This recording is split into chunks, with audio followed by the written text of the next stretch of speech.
Există momente în care simțim că viața ar putea fi altfel, mai clară, mai autentică, mai a noastră, dar nu știm exact de unde să începem. Adevărul e că răspunsurile nu sunt întotdeauna în afară. Uneori sunt în felul în care gândim, simțim și reacționăm.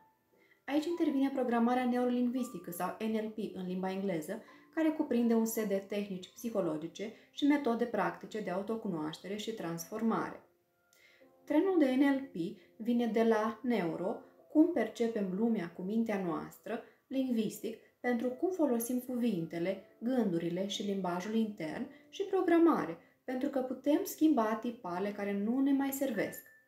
NLP-ul te ajută să descoperi ce te limitează și să activezi resursele interioare care deja există în tine, să transformi frica în curaj, să-ți recapeți încrederea, să-ți înțelegi mai bine reacțiile și să comunici conștient. Nu e magie, e claritate. E o cale de a te apropia de cine ești tu cu adevărat. Poate că nu ai nevoie de o viață complet nouă, poate ai nevoie doar să te privești pe tine cu alți ochi.